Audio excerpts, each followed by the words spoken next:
नमस्कार। जनता कोरोनाको त्रास र लकडाउनले शास्ति खेपिरहँदा राजनीतिक वृत्तमा भने एमसिसीको रडाको कायमै छ।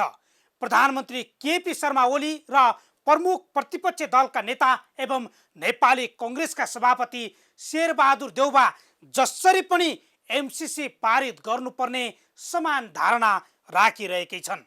तर प्रधानमन्त्री ओलीलाई नै एमसिसी फलामको चिउरा जस्तै भएको छ।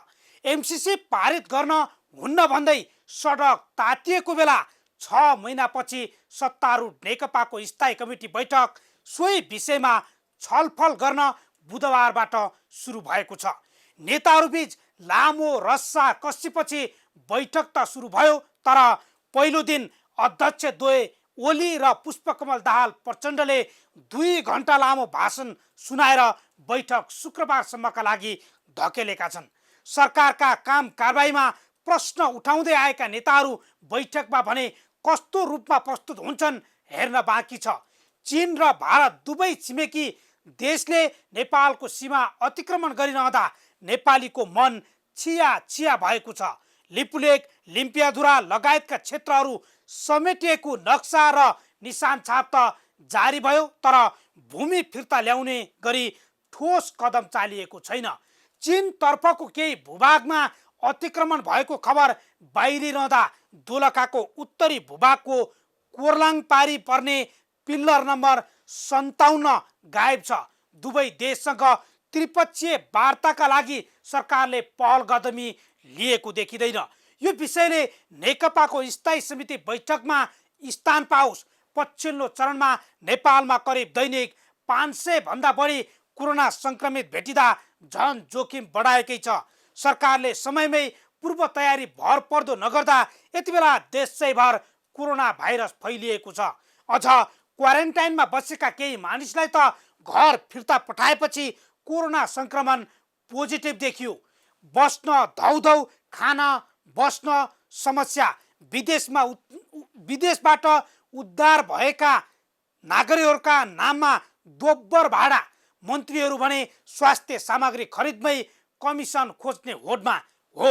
यस्तै समस्याले जनताले भनिरहेका छन् सरकार कहाँ छ। सत्तारूढ नेकपा भित्रैबाट सरकारका गतिविधिमा प्रश्न तेर्सिँदा के स्थायी कमिटी बैठकले त्यसको समाधान निकाल्ला? आफ्नै नेताहरूमा भ्रष्टाचारको आरोप लागिरहेका बेला सरकारलाई छानबिन गर्न दबाब दिन सक्ला?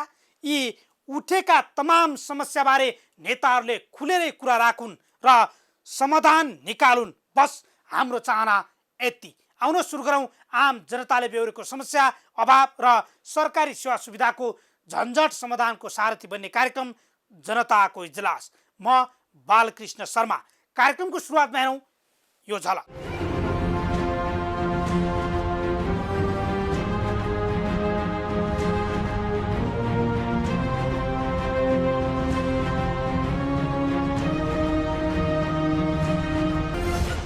स्वागत छ कार्यक्रम जनताको इजलासमा। आज हामी नेपालको भूभाग भारतपछि चीनले कसरी अतिक्रमण गरिरहेको छ भन्ने बारे विशेष श्रृङ्खला प्रस्तुत गर्दैछौँ। चीनसँग सीमा जोडिएका कुन जिल्लामा कस्तो समस्या छ भन्ने बारे एक रिपोर्ट सीमाविद तथा नापी विभागका पूर्व महानिर्देशकसँग गरिएको संवादसहित उपस्थित भएका छौँ प्राइम टाइम्स टेलिभिजनको स्टुडियोबाट। तपाईसँग पनि कुनै समस्या र गुनासो छन् भने हामीलाई सम्पर्क गर्न सक्नुहुनेछ। अब पहिलो विषयको कुरा गरौँ। नेपाल भारत बीच लामो समयदेखि कायम रहेको सीमा विवाद पटक पटक बल्झिरहेको छ। भारतले अतिक्रमण गरेका लिपुलेक, कालापानी, लिम्पियाधुरा क्षेत्रको भूगोल समेटेर नेपालले नयाँ राजनीतिक तथा प्रशासनिक नक्सा जारी गरेपछि नेपाल भारत तिक्तता थप बढिरहँदा उत्तरी छिमेकी चीनसँग समेत वर्षौंदेखिको सीमा अतिक्रमण सम्बन्धी विवाद कायमै छ। तर सरकारले चीनसँगको सीमा बारे कुनै पहल कदमी लिएको देखिँदैन। आखिर किन त? हेरौँ यो विशेष रिपोर्ट। नेपाल भारत बीच लामो समयदेखि कायम रहेको सीमा विवाद पटक पटक बल्झिने गरेको छ। अझ पछिल्लो समय भारतले आफ्नो दावी गर्दै आएको लिपुलेक, कालापानी, लिम्बियाधुरा क्षेत्रको भूगोल समेटेर नेपालले नयाँ राजनीतिक तथा प्रशासनिक नक्सा जारी गरेपछि नेपाल भारत तिक्तता थप बढेको छ। भारतले नेपाली भूगोल आफ्नो भएको उडान नछाडेर विवाद कसरी किनारा लगाउने भन्ने अन्योलता बढ्दै गर्दा उत्तरी छिमेकी चीनसँग समेत वर्षौंदेखिको सीमा अतिक्रमण सम्बन्धी विवाद कायमै छ। 5 हिमाली जिल्लाको करिब 1456 रोपनी गोर्खा र दार्चुलाका एक नेपाली गाउँ चीनले अतिक्रमण गरेको स्थलगत अध्ययन र संवैधानिक तथा सरकारी निकायका प्रतिवेदनले पहिचान गरे पनि अहिले नेपाल चीन सीमा क्षेत्रको विवाद मत्थर जस्तै छ। सरकारकै व्यवस्था र ढिलासुस्तीका कारण सन् 2005 पछि चीनसँग सीमा वार्ता हुन सकेको छैन। सन् 2012 मा हुन लागेको वार्ता अचानक स्थगित गरेको नेपालले त्यसपछि कुनै वार्ता र कूटनीतिक पहल गरेको छैन। परराष्ट्र मामिलाका जानकारहरू दोलखाको उत्तरी भेगको 79 रोपनी तथा हुम्ला, सिन्धुपाल्चोक, सङ्खुवासभा र रसुवाको 64 हेक्टर नेपाली भूभाग वर्षौंदेखि चिनिया अतिक्रमणमा रहेको पहिचान गरिए पनि चीनसँगको कूटनीतिक पहलबाट अधिकांश क्षेत्रको विवाद किनारा लागेको बताउँछन्। सरकारले अतिक्रमित भूमि फिर्ताको पहल नगरेको भनिँदै गर्दा दोलखा स्थित 57 नम्बरको सीमा स्तम्भ सगरमाथाको उचाइ बाहेकमा खासै विवाद नरहेको बताइरहेका छन्। तर मानव अधिकार आयोगका सदस्यद्वय गोविन्द शर्मा पौडेल र मोहना अन्सारीको टोलीले 2072 देखि 2076 सम्म सीमा क्षेत्रको अवस्थाको स्थलगत अध्ययन गरी चीनसित कूटनीतिक पहल गरी अतिक्रमित 79 रोपनी नेपाली भूभाग फर्काउन सरकारलाई निर्देशन दिएको थियो। यो विवाद पनि नापी विभागको स्थलगत अध्ययनले देखाएको दोलखाको बिगु गाउँपालिका 1 को कोरङ क्षेत्रमा रहेको 57 नम्बरको सीमा स्तम्भ आसपासकै थियो। सीमा स्तम्भ सहितको यही विवादले नेपाल र चीन बीच सीमा विवाद टुङ्ग्याउने र व्यवस्थित गर्ने सम्बन्धी चौथो प्रोटोकलमा हस्ताक्षर हुन नसकेको बताइँदै गर्दा चीन भने समस्या समाधानका लागि सकारात्मक देखिएको सीमा मामिलाका जानकारहरू बताउँछन्। नेपाल र चीनको संयुक्त टोलीले सन् 2005 मा गरेको सीमाको स्थलगत अध्ययन टोलीले दोलखाको कोर्लाङ पारीको टुप्पोमा राखिनुपर्ने 57 नम्बर पिलर हुनुपर्ने भन्दा निकै तल फेदमा भेटाएको थियो। पहाडको टुप्पामा जान धेरै समय लाग्ने र जोखिम हुने भएकाले प्राविधिकले फेदमा गाडेको भनिए पनि सीमा स्तम्भ नै सारिएको यो घटनाले चीन नेपालको भूगोलमाथिको थिचोमिचोमा संलग्न छ भन्ने तथ्यलाई उजागर गरेको छ। विभिन्न अध्ययन प्रतिवेदनलाई स्थलगत रूपमै यकिन गरेको नापी विभाग आफूहरूले प्रतिवेदन परराष्ट्र मन्त्रालयलाई बुझाएको भन्दै बाँकी कूटनीतिक पहलमा सरकारको चासो पुग्नुपर्ने बताउँछ। 2005 मा संयुक्त देशको चाहिँ दुवै देशको बिचमा चाहिँ संयुक्त सीमा सर्वेक्षण गर्ने भनेर 2005 मा गरिएको हो। हजुर त्यस पछाडि दुई देशबाट बायोलेटरली गर्ने भन्ने खालका कुराहरू चाहिँ अहिले भएको छैन। अनि 2005 मा गर्दा चीनसँग पनि के सीमा विवाद छ, अतिक्रमण भएको छ भन्ने तथ्य चाहिँ आए। त्यो दुवै देश बिचमा प्रोटोकल साइन भएको छैन हैन। हजुर त्यो साइन भएपछि मात्रै हुन्छ। त्यो प्रोटोकल साइन गर्ने कुरा परराष्ट्रको हो।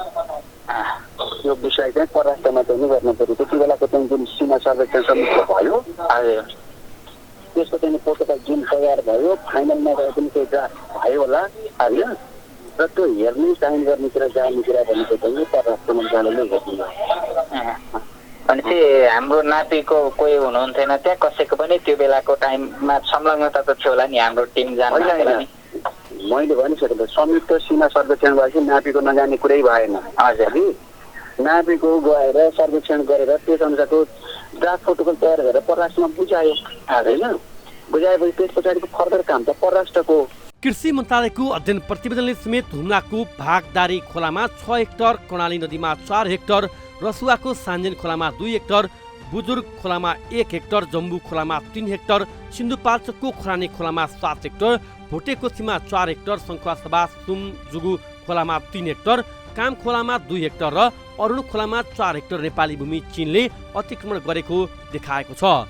रसुवाको लेम्जे खोलामा समेत केही भूभाग चीनले अतिक्रमण गरेको भनिए पनि के कति भूमि मिचिएको भन्ने बारे सरकारले खोजी गरेको देखिँदैन।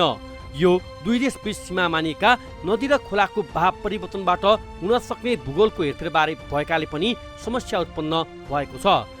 सोलुखुम्बुको नाम्पा भन्जाङमा पर्ने 62 नम्बर सीमा स्तम्भ, गोरखाको रुई गाउँ र तोम खोलामा पर्ने 35, 37 र 38 नम्बर स्तम्भ हराएका छन्। उत्तरी गोर्खाको 72 घर रहेको रुई गाउँ नै 60 वर्षदेखि चीनको अतिक्रमणमा परेको छ। स्थानीयसँग गोर्खामा मालपोत बुझाएको प्रमाण भए पनि तत्कालीन नापी प्राविधिकको कमजोरीले गाउँ नै चीनतर्फ सरेको छ। दार्चुलाको जिउजू भन्ने स्थानका 18 घर समेत चिनिया भूगोलतर्फ परेका छन्। कतिपय भूगोल कूटनीतिक माध्यमबाटै साटफेर गरिए पनि नदी र खोलाको बाब क्षेत्रमा केही समस्या छ। सन् 1978 मा स्थलगत अध्ययन हुँदादेखि नै हराएका कतिपय स्तम्भ खोज्न सरकारले नै चासो दिएको देखिँदैन। नेपाल र चीनबीच रहेको 14.88 किलोमिटर सीमामा 98 सीमा स्तम्भ रहेका छन्। नेपाल चीन सीमा मामिलाका जानकारहरू दोलखाको कोर्लाङ पारीको टुप्पोमा राखिनुपर्ने 57 नम्बर पिलर र सगरमाथाको उचाइ तथा सीमा बाहेकमा विवाद नरहेको दावी गरिरहेका छन्। यता सरकार उत्तरी र दक्षिण दुवै सीमा क्षेत्रका बासिन्दाको सेवा सुविधामा चासो दिएर चीन र भारततर्फको परनिर्भरता हटाउन चासो देखाइरहेको छैन। सीमाको सुरक्षा गर्ने र सूचना दिने नागरिकहरूमा नै राज्यप्रति वितृष्णा बढ्दा नेपाली भूगोलमाथिको अतिक्रमण घट्नुको साटो बढ्दो क्रममा देखिएको छ। हामीले चीन नेपाल सीमा विवाद र यसअघिका अध्ययन प्रतिवेदनले औलाएका तथ्यहरूबारे जानकारी लिन परराष्ट्र मन्त्रालयका प्रवक्ता भरतराज पौडेलको मोबाइल नम्बर 9851217101 मा पटक पटक सम्पर्क गर्यौं, फोन उठेन। सहप्रवक्ता समेत रहेका सूचना अधिकारी सुरेश अधिकारीको फोन त उठ्यो, तर जवाफ आयो यसबारे मसँग कुनै जानकारी नै छैन भन्ने। यो सुनौ। मलाई केही पनि थाहा छैन। हजुर, मलाई केही पनि थाहा छैन यो बारेमा। चीन र भारत बीच भएको सर्वे त्यसको प्रतिवेदन परराष्ट्रमा आएको यसको बारेमा केही थाहा छैन। केही नै थाहा छैन, जिरो नलेज। 2019 सालमा दुई देशबीच भएको सीमा सम्बन्धी सन्धिमा हरेक 10 वर्षमा संयुक्त टोलीले सीमा क्षेत्रको स्थलगत अध्ययन गरेर कुनै समस्या आए वार्ता गरी टुङ्गा र प्रोटोकलमा हस्ताक्षर गर्ने उल्लेख भए पनि सन् 2005 पछि वार्ता संवाद त परेको कुरा नेपाल र चीनबीच सीमा क्षेत्र तथा स्तम्भको स्थलगत अध्ययन निरीक्षण नै हुन सकेको छैन। अझ नापी विभागका तत्कालीन महानिर्देशक कृष्णराज विशीको नेतृत्वमा सन् 2012 मा नेपाल टोली चीनमा गएर वार्ता गर्ने र सीमा समस्या समाधान गर्ने कार्यक्रम तय भए पनि तत्कालीन प्रधानमन्त्री बाबुराम भट्टराईको मन्त्री परिषदले स्वीकृत नदिनु पनि आफैमा गम्भीर छ। जमिन समथर होस् वा बिरालो, राष्ट्रको सार्वभौम सत्ता र भूगोलमाथिको अतिक्रमण रोक्न सरकार जिम्मेवार र गम्भीर बन्नुपर्छ। सरकारकै व्यवस्था र ढिलासुस्तीका कारण सन् 2005 पछि चीनसँग सीमा वार्ता हुन सकेको छैन। सन् 2012 मा हुन लागेको वार्ता अचानक स्थगित गरेको नेपालले त्यसपछि कुनै वार्ता र कूटनीतिक पहल गरेको छैन। नेपालले किन चीनसँग छलफल र संवाद गर्न चाहिरहेको छैन? यही प्रश्न लिएर सीमाविद पुण्य प्रसाद ओली कहाँ हामी पुगेका छौँ। हेरौँ अबका क्रममा यो संवाद। अब अहिले नेपाल र चीन बीचको सीमा विवाद के हो? तपाईँले जुन त्यतिखेर जाँदाखेरिको विस्तृत रूपमा राख्नुहोस्, के थियो, मिच्या थियो कि थिएन, र वर्तमान परिप्रेक्ष्यमा नेपाल र चीन बीचको सीमा विवाद के हो सर? नेपाल र चीनको म त त्यसमा चाहिँ त्यो फर्स्ट इन्सपेक्सन अनि त्यसपछि दोस्रो इन्सपेक्सनमा पनि हामीले चाहिँ निरीक्षण गऱ्यौँ। म चाहिँ त्यो दुईवटा भागमा भयो, त्यसपछि म रिटायर भएँ। तर अब जस्तो त्यसपछिको चाहिँ चौथो इन्सपेक्सन होला चाहिँ अहिले चाहिँ त्यसको चाहिँ फाइनल रिपोर्ट भएको छैन। अब त्यसमा चाहिँ दुईवटा कुरामा चाहिँ विवाद भनौँ अथवा चाहिँ के भनौँ नि, एउटा चाहिँ के सीमास्तम्भ 57 नम्बर चाहिँ अलिक तल डाँडाको धारमा हुनुपर्ने, तल भेटियो भन्ने एउटा कुरा छ। र अर्को चाहिँ सगरमाथाको उचाइ चाहिँ चीनले फेरि नाप्दाखेरि त्यसको चाहिँ उचाइ कम आयो भनेर चाहिँ भनेको हुनाले त्यसको चाहिँ फेरि अहिले चाहिँ के छ भने नेपालले पनि नाप्यो, चीनले पनि नापेको छ। त्यसो हुँदाखेरि ती दुइटै नापेर चाहिँ फेरि नयाँ फाइनल हाइट आएपछि चाहिँ त्यसको त्यो के अरे त्यो जुन अहिलेको जुन विवाद चाहिँ त्यस बेला समाधान होला। त्यो हाइट चाहिँ फाइनल भइसकेपछि अनि त्यसपछि यो संयुक्त निरीक्षण समिति बसेर त्यो टुङ्गो गर्छन्। र अर्को त्यतिखेर चाहिँ हुँदाखेरि हामीले चाहिँ के थाहा पाएको थियो भने फर्स्ट इन्सपेक्सन, सेकेन्ड इन्सपेक्सन त्यतिखेर हुँदाखेरि यो नदी हुन त पहाडी नदीहरूमा चाहिँ कोर्स चेन्ज गर्दैन भन्ने चाहिँ जस्तो हामीलाई लाग्ने, तर चाहिँ खोलाहरूले चाहिँ कोर्सहरू चेन्ज गर्छ। र अनि खोलाहरूले कोर्स चेन्ज गर्दाखेरि मान्छेहरूलाई चाहिँ के हुनसक्छ भनेदेखि त्यो जग्गा चाहिँ खोला यता आयो, त्यसो हुँदा खोलादेखि दक्षिणपट्टिको नेपालको, उत्तरपट्टि चाहिँ चिनको हो भने त्यो चाहिँ होइन। किनभने त्यो सन्धिमा के छ भने सन्धि गर्दाखेरि नदीको मध्यधार जहाँ छ त्यही ठाउँ चाहिँ सिमाना हुन्छ। र त्यो हामी फर्स्ट इन्सपेक्सनमा पनि इभन त्यो तातो पानीकोमा खोलाको कोर्स अलिकति करेक्सन गरेको थियो। त्यस्तै केरुङमा पनि थियो। भनेपछि अहिले पनि अरू खोलाहरूमा चाहिँ त्यसरी कोर्स चेन्ज गरेको होला। अनि त्यसमा चाहिँ मान्छेलाई चाहिँ त्यस्तो लागेको होला। त्यो इन्सपेक्सनको रिपोर्ट आउँदाखेरि ती सबै चाहिँ सच्चिएर आउँछन्। भनेको तपाईँले भन्न खोज्नु भएको नेपाल र चीन बिच चाहिँ सीमा विवाद जुन हिसाबले आएको छ त्यो हिसाबले होइन। जुन खोलाको बहाव छ त्यो समयअनुसार कता परिवर्तन हुँदाखेरि चाहिँ जुन कारण चाहिँ खोलाको बहाव परिवर्तन हुने र त्यही कारणले चाहिँ हामीले सीमा मिचियो भन्ने खालको तर्क गरेका हौँ भन्नु खोज्नुभयो। त्यो घरिघरि पत्रिकामा पढ्दाखेरि चाहिँ मलाई त्यस्तै जस्तो लाग्यो। त्यो खासै अब म त तपाईँले हेर्दाखेरि चाहिँ तपाईँ दुईवटा चाहिँ स्थलगत रूपमा तपाईँ पुग्नु पनि भएको रहेछ त निरीक्षणका लागि संयुक्त टोलीसँग होइन। के थियो सर वास्तविकता चाहिँ? जस्तै कोही मिचिएको कोही काहीँ चाहिँ दोलखाको गाउँपालिका नै एउटा चाहिँ उता रहेको भन्ने कुराहरू छ। सुदूरपश्चिमको अन्य जिल्लाको पनि कुरा छ। नेपालको भूभाग मिचिएकै छैन, चीनले हाम्रो भूभाग मिचेकै छैन कहीँ पनि त्यसो भए तपाईँले हेर्दा? होइन, अब जस्तो के हुन्छ भने सन्धि गर्यो, सीमाङ्कन गर्यो, भएपछि त अब त्यो जे मिचिने आफ्नो प्रमाण अनुसार त त्यो पहिले नै निर्णय भइसक्यो। त्यो अनुसार चाहिँ हामी दुईटै देशले मानिराखेका छौँ। र अब अर्को प्रमाण आयो, अर्को कुरा भयो भनेदेखि त्यो अर्कै कुरा हुन्छ। तर चाहिँ नेपालसँग चाहिँ 1790 भनौँ न त्यतिखेर पनि सन्धि भएको छ। अनि त्यसलाई चाहिँ डिटेलमा चाहिँ त्यो अलि केही विवाद भएको हुनाले 2016 सालमा 16, 17, 18मा त्यो टुङ्गिएको छ। अनि त्यसलाई चाहिँ त्यो हिमाली क्षेत्रमा चाहिँ नक्साहरू नमिलेको हुनाले हामीले फर्स्ट इन्सपेक्सनमा त्यसलाई करेक्सन गऱ्यौँ। त्यसो हुँदाखेरि सायद त्यस्तो चाहिँ नहोला। अब जस्तो हामीले काम गर्दाखेरि केही पिलरहरू चाहिँ त्यतिखेर हिउँले पुरेको थियो।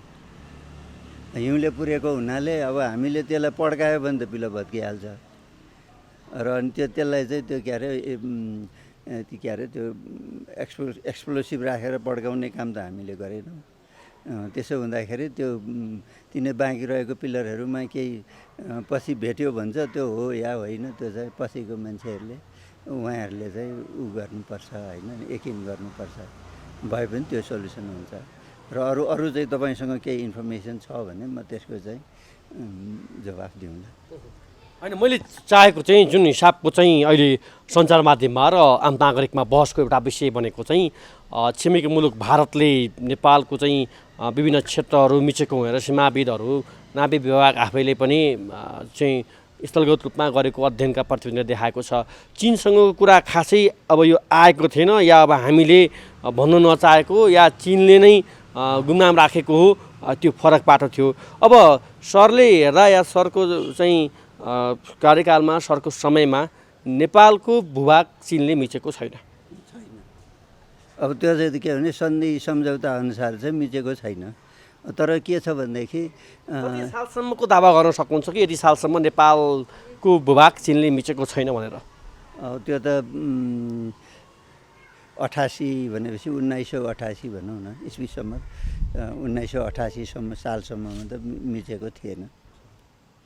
तर के भने त्यतिखेर चाहिँ केही पिलरहरू चाहिँ हिउँले पुरेको थियो। त्यसो हुँदाखेरि त्यसको इन्सपेक्सन भएको थिएन, त्यति मात्रै हो।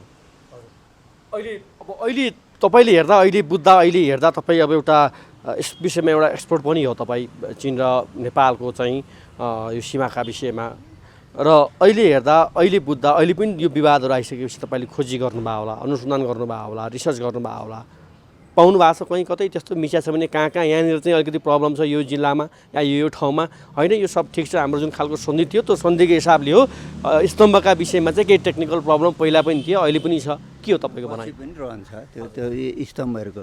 अब एउटा त के हुन्छ भनेदेखि भारतको जस्तै यता भारतमा चाहिँ वर्षको 300 जति पिलर बगाउलान् भनेपछि माथि चाहिँ त्यो हिमालमा चाहिँ के हुँदो रहेछ भने हिउँ चाहिँ पर्ने। अनि त्यहाँदेखि जब पानी भएपछि के हुन्छ, दिउँसो पग्लिन्छ, पानी पस्छ, अनि राति भएपछि त्यो बरफ हुन्छ, अनि त्यो चाहिँ क्र्याक हुने, यस्तो फुट्ने चाहिँ चलन हुँदो रहेछ। त्यो पिलरहरू त्यसले चाहिँ भत्किनेहरू हुन्छ र अनि कति ठाउँमा चाहिँ त्यसरी कहिलेकाहीँ पहिरो गएर पनि खोलाको किनारमा भएको ठाउँमा पहिरो जान्छ अनि पहिरो गएपछि अर्को पिलर बनाउने त्यो चाहिँ चलन छँदैछ होइन। त्यसको अब उत्तरतिरको सिमानामा पहिला पनि अनि 16 साल पछिदेखि तिनीहरूको चाहिँ के छ भने कोअर्डिनेटले चाहिँ मार्क गरेको छ। त्यसो हुँदाखेरि त्यो एउटा त नक्सा पनि छ र अनि पिलरको चाहिँ पोजिसनको कोअर्डिनेट छ।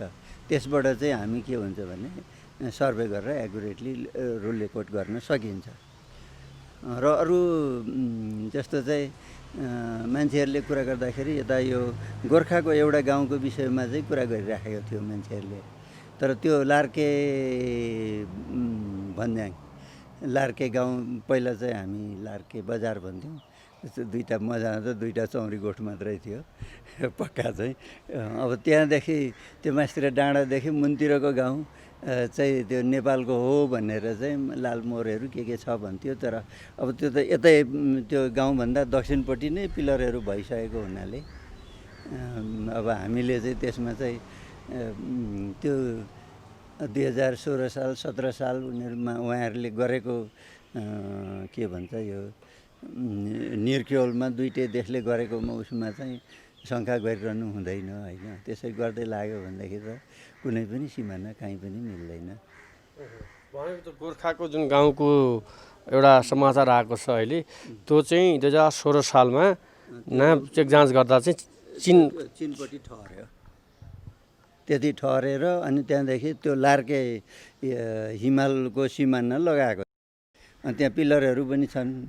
अनि त्यो मात्रै संजोगले चाहिँ त्यो लार्के बजार त्यो लार्के भन्ज्याङसम्म चाहिँ म त्यो निरीक्षणको सिलसिलामा टिमहरूले कसरी काम गरिरहेछ भन्ने सिलसिलामा त्यहाँ पुग्दाखेरि त्यहाँ पनि गएको थिएँ। अब त्यो मलाई त्यो बस्ने त नेपाली भाषी हुन्, लालमोर पनि लगाएको देखियो भन्नुभयो तपाईँले।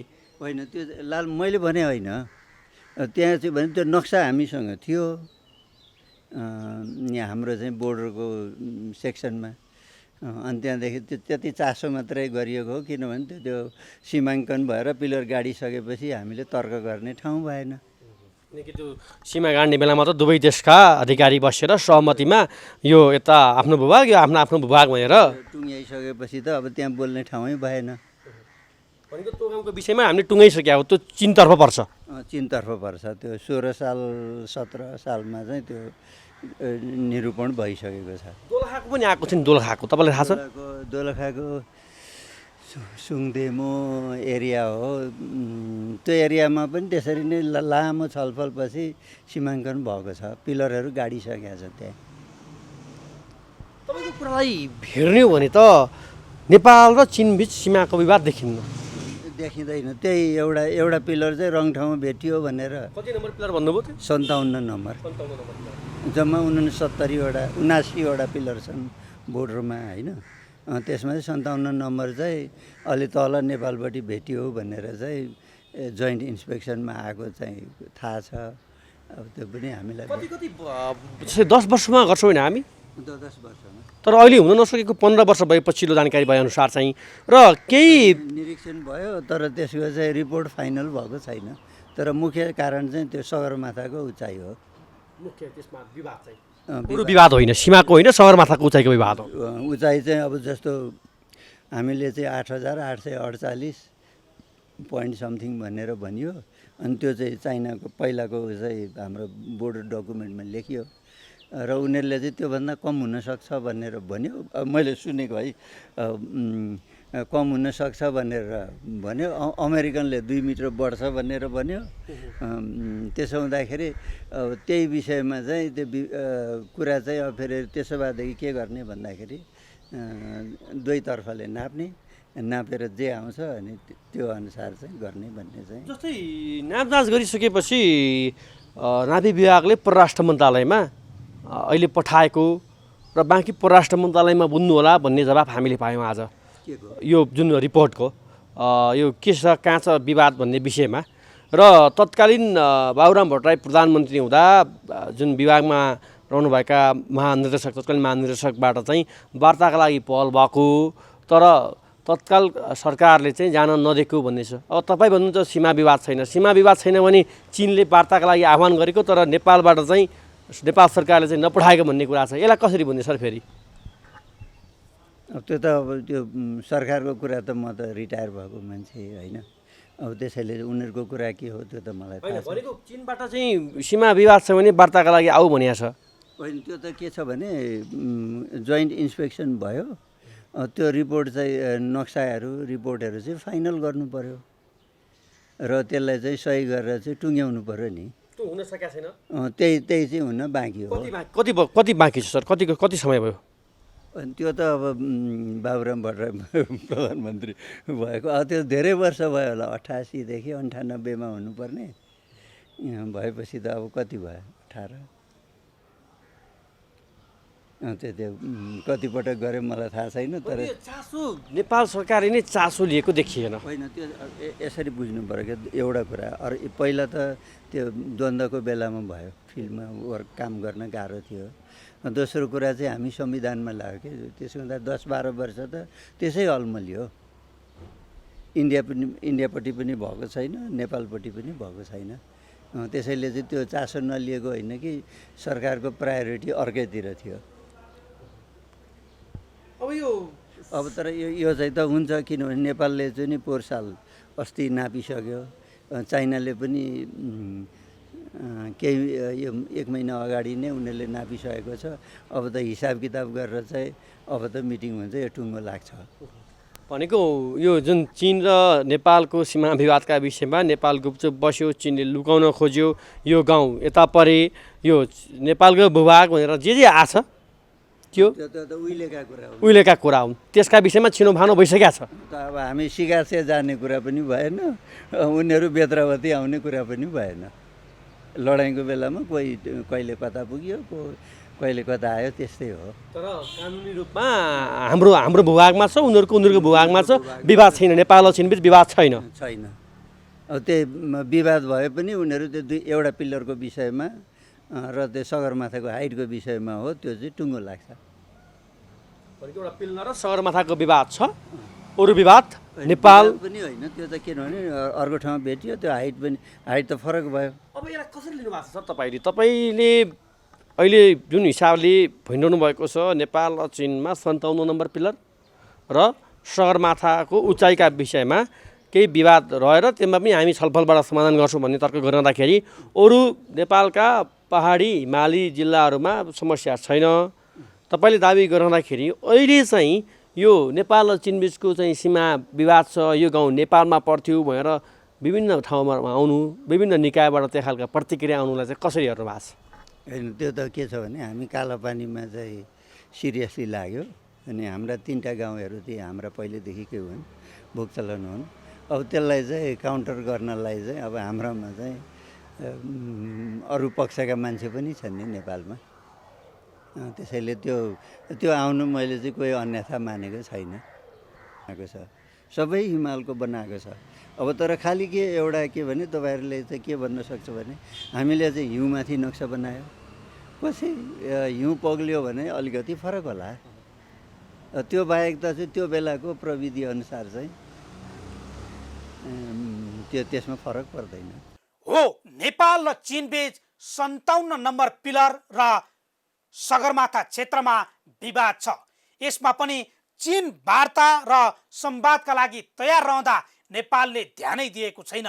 आखिर किन त नापी विभागका पूर्व महानिर्देशक कृष्णराज विशीसँग गरेको संवादसहित उपस्थित हुनेछौँ, हामीसँगै रहनुहोला।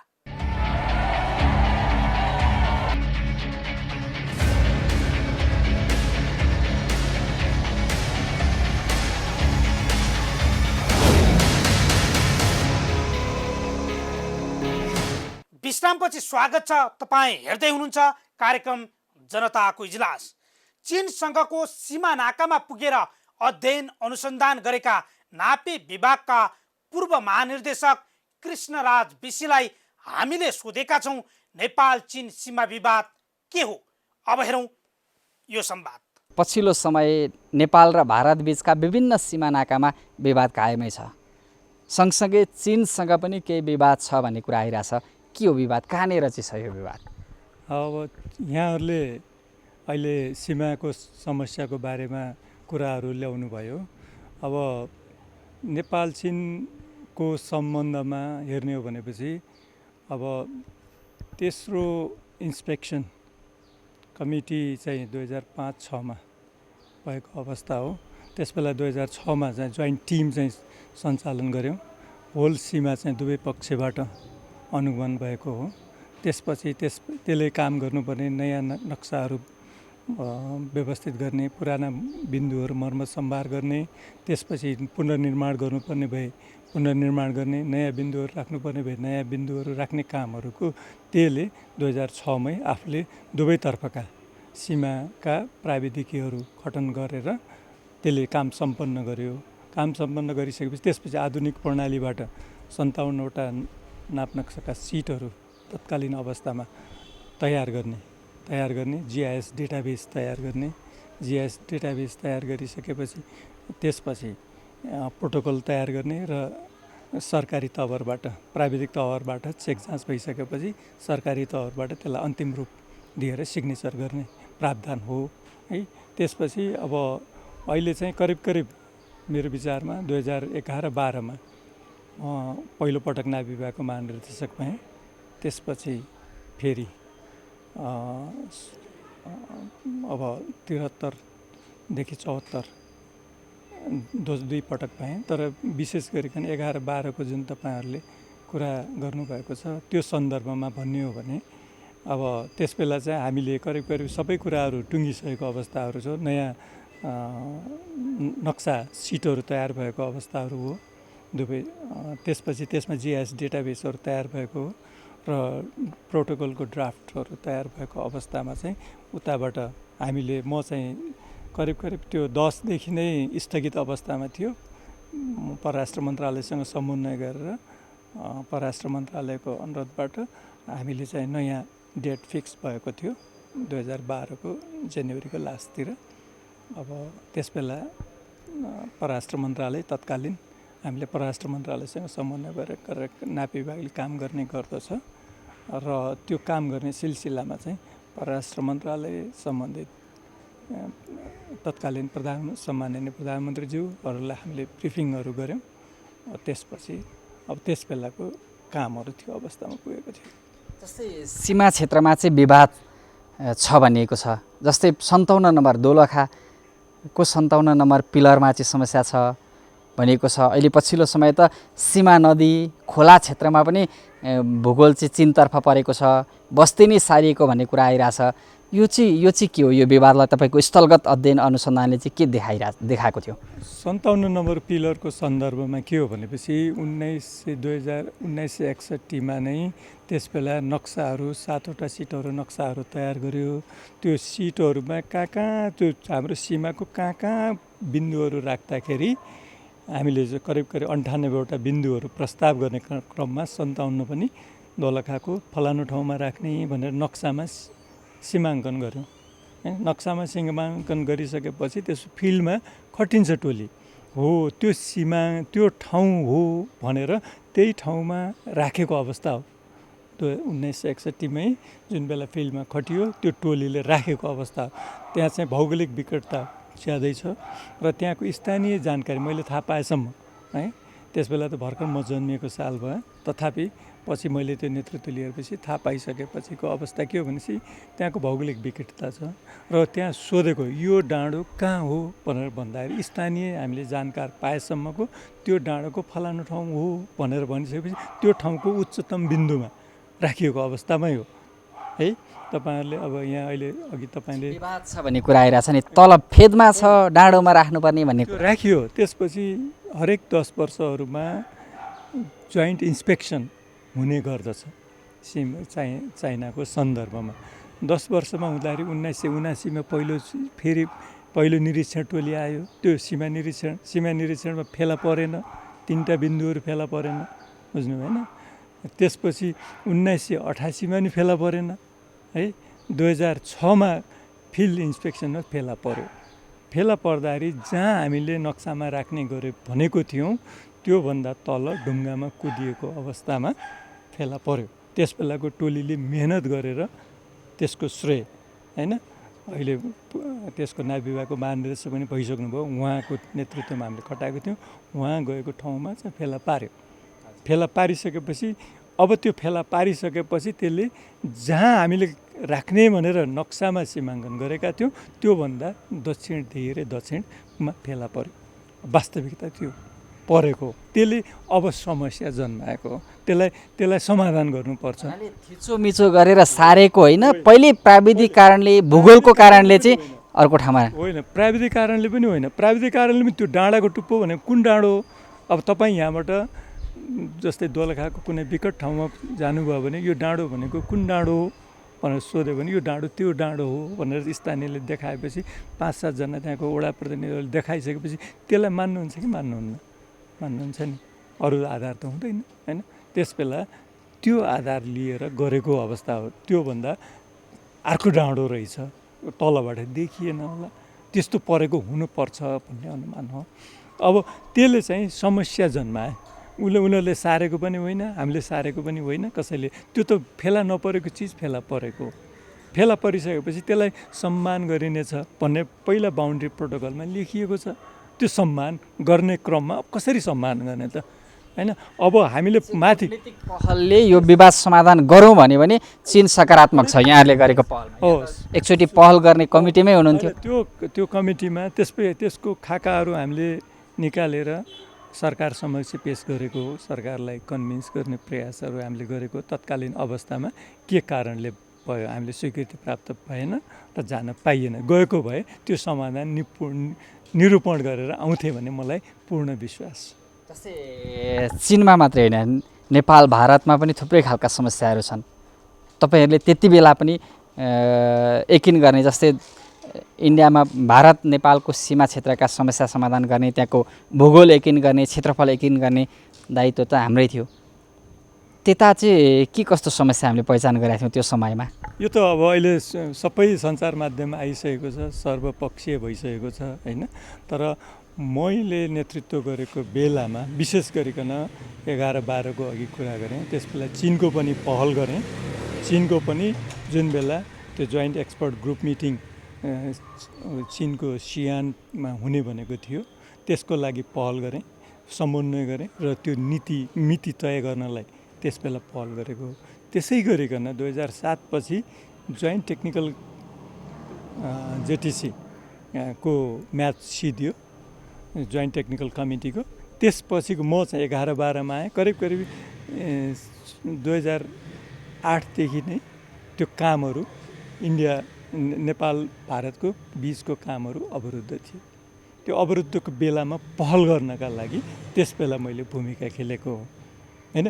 त्यस बेला भूमिका 182 सिट नक्साहरू सीमाको कामहरू सम्पन्न भएको छ। कालापानी र सुस्ता, कालापानी र सुस्ताको काम पनि साथसाथै अगाडि बढ्नुपर्छ र यो त्यतिन्जेलसम्म सरकारले सही गर्नु हुँदैन भनेर प्रस्ताव राख्ने मध्येको महानिर्देशकको पनि। दुवै क्षेत्रको सीमाको बारेमा चाहिँ नापे विभागले चासो लिएर भूगोल खोज्ने काम, सीमाङ्कन नक्साङ्कन गर्ने काम गर्यो। सरकारको कूटनीतिक पहल चाहिँ अलिकति कमजोर भयो कि भन्ने अनुभव हो तपाईँको? होइन, यस्तो हो। त्यस बेलाको अवस्था हामीले हेऱ्यौँ भने देशको परिस्थितिको काल पनि हेर्नुपर्छ। 2007 राजनीतिक अवस्था परिवर्तनको सिलसिलामा थियो।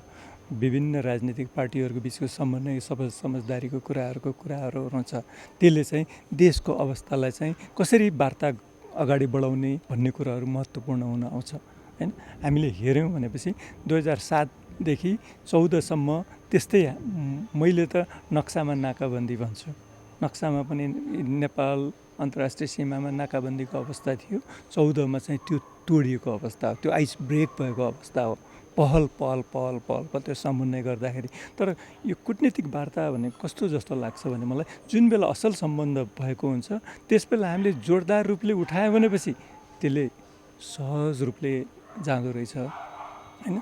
यो अब सडकमा मात्रै तताउने र कूटनीतिक पहलमा चाहिँ हामी कमजोर भयौँ भनेपछि त्यसले प्राथमिकता पाएन भनेपछि त्यसले अलिकति नकारात्मक असर भन्दा पनि हामीले त्यो सफलता प्राप्त गर्न सक्दैनौँ भन्ने मलाई लाग्दछ। सफलता प्राप्त गर्नका लागि लगातार हाम्रो त्यही विषयमा उनीहरूलाई खसखसाइराख्नु पऱ्यो, कूटनीतिक माध्यमबाट विभिन्न पहलबाट चातुर्यता देखाउनु पऱ्यो, कौशलता देखाउनु पऱ्यो। त्यही नै हो नि कूटनीतिक कौशलता। आफ्नो हामीसँग प्रमाणहरू छन्। यो सबै अब नेपालभित्र सरकारले नै एक मतबाट, साझा मतबाट, सबै नेपालीको एकबद्धताबाट यो चाहिँ लिम्पियाधुरासम्मको हाम्रो प्रमाणसहितको भूभाग हो भनेर भनिसकेको अवस्थामा स्वाभाविक रूपले अब कूटनीतिक पहल उच्च स्तरीय वार्ताको खाँचो छ। हामी त्यसकै साथ त्यसलाई सफलता साथ टुङ्ग्याउनुपर्छ भन्ने कामना गर्न चाहन्छु। चीनतर्फ पनि त्यही किसिमको पहल हुनु पर्यो। स्वाभाविक रूपले हो। यो कूटनीतिक वार्ता बाहेक अर्को छँदै छैन, किनभने त्यहाँ संयन्त्र बनिसकेको छ। अलरेडी संयन्त्र नभएको भए हामी अर्को संयन्त्रको कल्पना गर्ने। त्यहाँ संयन्त्र बनेको छ होइन, सहसचिवको स्तरमा, परराष्ट्र मन्त्रीको स्तरमा, परराष्ट्र सचिवको स्तरमा, महानिर्देशकको स्तरमा होइन, नेपाल भारततर्फ, नेपाल चीनतर्फ विभिन्न किसिमका संयन्त्रहरू छ। त्यो संयन्त्रमा आफ्नो आन्तरिक रूपले तयारी मजबुत रूपले गर्नु पर्यो। त्यो तयारीको साथ पहल कदमी चाहिँ परराष्ट्र कूटनीतिक कौशलता देखाउनु पर्यो र वार्तामा चाहिँ हामीले सफलता प्राप्त गर्नु पर्यो। जबसम्म त्यसमा उनीहरू निरन्तर रूपले लगाव साथ उनीहरूलाई आफूले प्रमाणहरू साथ कूटनीतिक चातुर्यता।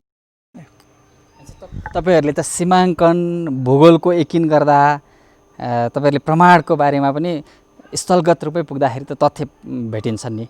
यी भूगोलको विवाद, यी भूगोलको चाहिँ हाम्रै हो भन्ने दाबी गर्ने प्रमाणहरू पनि नापीले सङ्कलन गरेको छ तत्कालीन समयदेखि नै। राम्रो प्रश्नहरू गर्नुभयो। के हुन्छ भनेपछि ऐतिहासिक हाम्रा सन्धि हुन्छन्, सम्झौता हुन्छन्, दस्तावेजहरू हुन्छन्, प्रमाण नक्साका प्रमाण अभिलेखहरू हुन्छन्, हाम्रा विभिन्न ऐतिहासिक दस्तावेजहरू हुन सक्छन् होइन। ती सबैलाई चाहिँ अध्ययन गरिन्छ होइन। त्यस कुन कुन ठाउँमा कस्तो किसिमको दस्तावेजहरू छ हामीले त्यो प्रमाणका साथ उठान गर्ने हो। द्विपक्षीय वार्तामा उठान गर्ने क्रममा उनीहरूले त्यसलाई कन्सिडर, जब प्रमाण भइसकेपछि कन्सिडर गरेका धेरै उदाहरणहरू छन् होइन। त्यो उदाहरणहरूबाट त्यसैबाट हामीले चाहिँ आफ्नो प्रमाणहरू पेस गरिसकेपछि त्यहाँ चाहिँ सीमाङ्कनको काम द्विपक्षीय रूपमा जब त्यसपछिको प्रारम्भ हुन्छ। सहमति भइसकेका विषय हो। यो पछिल्लो यो आएको आजको उसमा मिडियामा आएको विषय पनि मलाई पनि अचम्म लाग्यो। मलाई थाहा थिएन होइन। अब मानवाधिकार आयोगका आयुक्तज्यूहरूको संयुक्त अनुगमन गरेर त्यसमा फलानु ठाउँमा गर्नुभएको भन्ने, त्यो चाहिँ मेरो पालामा चाहिँ कुनै विवादहरू थिएनन्। हामीसँग विवाद भएको सगरमाथाको उचाइ उहाँहरूले चाहिँ 2005मा उहाँहरूको तर्फबाट आफै मेजरमेन्ट गरेको हाइट करिब 8844.43 जस्तो लाग्छ। त्यो रक हाइट हो। हामीले संसारले मानिएको 8848 मिटर छ। त्यो नक्सामा चाहिँ त्यसमा सगरमाथा नेपालीमा पनि लेखिएको छ। उनीहरूले छोमोलङ्गा भनेर चाइनिजमा पनि लेखेका छन् होइन। चाइनिज अक्षरमा पनि छ, नेपालीमा पनि अक्षरमा छ। हामीले प्रस्ताव गरेको इन्टरनेसनल अहिले संसारभरले मानिएको हाइट राखौँ होइन भनेको छ। उहाँले रक हाइट राखौँ भनेर भन्नुभएको छ। त्यसमा चाहिँ दुवै समझदारीमा आउने विषय हो। त्यो ठुलो विषय पनि होइन। 57 टेक्निकल्ली अब त्यहाँ फेला परेको विषयलाई चाहिँ अब त्यसलाई चाहिँ टेक्निकल्ली कसरी समाधान गर्ने त दुइटैलाई अब अहिलेको सीमालाई पनि मान्यता दिनुपर्ने हुन जान्छ। जुन हामीले सीमा चाहिँ तपाईँले भनेको जहाँ राख्नुपर्ने थियो हामीले एक्सपेक्टेसन गरेको थियौँ त्यहाँ भन्दा तल फेला पर्यो। अब तर के भनेपछि प्रोटोकलमा लेखिएको छ कि त्यहाँ तल राखिएको बिन्दुलाई पनि त्यसलाई हामीले सम्मान गर्नुपर्छ भनेर हाम्रो सन्धि सम्झौतामा लेखिएको विषय छ। हो अब त्यो दुवैलाई चाहिँ मान्यता दिँदाखेरि कसरी चाहिँ हामीले त्यसलाई व्यवस्थापन गर्ने भन्ने प्राविधिक त्यहाँ विकल्पहरू छन्। त्यो विकल्पहरूमा गएर समाधान निकाल्न सकिने हुनसक्छ। त्यसो हामीसँग भएको, हामीले गरेको अध्ययन, मेहनत, हामीसँग भएका दस्तावेज, यी सबै कुराबाट कूटनीतिक पहल त्यो खालको प्रयास सहज छ भन्छु। अब उतापट्टि हामीले विशेष गरिकन अब चाइनातर्फ त्यति समस्या अझै पनि मैले छ जस्तो लाग्दैन। हामीले पहल गऱ्यौँ भनेपछि उहाँहरूले डेट फिक्स गर्छन्। तर के भनेपछि पटक हामीले सारी राख्दाखेरि चाहिँ त्यसको म्यासेज राम्रो जाँदैन, त्यति मात्रै हो होइन। होइन त्यस्तो होइन। सीमा भनेको चाहे भिरालो होस्, चाहे पहाड होस्, चाहे सम्मभाग होस्, चाहे बस्ती भएको क्षेत्र होस्, चाहे कुनै पनि त्यो नेपालको सिमाना हो, आफ्नो भूभाग हो। होइन इग्नोर हुन्छ होइन अरूलाई त्यो म्यासेज राम्रो जाँदैन, सकारात्मक सन्देश राम्रो जाँदैन भन्ने मात्रै हो। त्यसकारण सकारात्मक सन्देशका लागि आफ्नो पूर्ण तयारी गरौँ होइन। प्राविधिकहरूलाई जिम्मेवारी दिनुपर्ने अवस्थामा दिउँ। त्यहाँ चाहिँ लिडरसिप चाहिँ राजनीतिक नेतृत्वबाटै हुनुपर्ने हुन्छ, त्यसमा निर्देशन सरकारबाटै आउनुपर्ने हुन्छ। विकल्पहरू विभिन्नहरू हुन्छन्, तर नेपाललाई कुनै पनि घाटा नपर्ने विकल्पहरू छन् होइन। त्यसपछि त्यसबाट सहमति अवस्थाहरू आउने हुन्छ। त्यो तथ्यहरू नेपाललाई घाटा नपर्ने तथ्यहरू तपाईँले सङ्कलन गरेर राखिदिनु भएको छ तपाईँहरू? छन् त्यो सबै मेरा अग्रजहरूले पनि गरेर राख्नु भएको थियो, मैले पनि त्यसलाई कन्टिन्युटी दिएको छ। अहिले आउने साथीहरूले पनि त्यसलाई निरन्तर दिनुभएको छ। त्यसलाई सहजताका साथ हामीले आफ्नो मौकामा अडानका साथ साहस र कुटनीतिक चातुर्यता आफूले देखाउनु पर्ने ठाउँ छँदैछ। हामी त्यसका लागि तयारी साथ बस्नुपर्छ। मेरा पछिका पिँढीका साथीहरू पनि राष्ट्रवादी सोचका साथ हुनुहुन्छ, देशभक्त हुनुहुन्छ। उहाँहरूले पनि देशलाई कुनै पनि मर्कामा अहित हुने कामहरू गर्नु हुँदैन र त्यसमा चाहिँ आफ्नो निपुणता देखाउनुहुन्छ, मलाई विश्वास। हस्, यहाँलाई यो महत्त्वपूर्ण समय र जानकारीको लागि धन्यवाद। हस्, धन्यवाद। हो, नेपालको भूमि चीन होस् वा भारत, कसैले पनि अतिक्रमण गर्न पाइँदैन। देशको भूगोलमाथि बारम्बार भइरहेको थिचोमिचो कदापि नेपालीलाई सह्य हुँदैन। चीन र भारत दुवैसँग कूटनीतिक वार्ता मार्फत नेपाल सरकारले भूमि समस्याको समाधान गरोस्, बस हामी सबैको चाहना यति। यी र यस्ता कुनै पनि समस्या अनि सरकारी निकायबाट दिने सेवा प्रवाहमा भए गरेका कमजोरीबारे कार्यक्रम जनताको इजलास मार्फत निरन्तर खबरदारी गरिरहनेछौँ। तपाईँ हामीलाई आफूले बेहोरेका समस्या र गुनासो स्क्रिनमा देखाइएको टेलिफोन नम्बर र इमेल ठेगानामा टिपाएर वा पठाएर समस्या समाधानको साझा आवाज बन्न सक्नुहुनेछ। हौस् त, आजका लागि जनताको इजलास यति नै। तपाईँ हामीलाई युट्युब मार्फत समेत हेर्न र फलो गर्न सक्नुहुनेछ। फरक विषयवस्तु र तपाईँहरूकै गुनासोसहित अर्को कार्यक्रममा पुनः उपस्थित हुनेछौँ। प्राइम टाइम्स टेलिभिजन हेर्दै रहनुहोला। नमस्कार।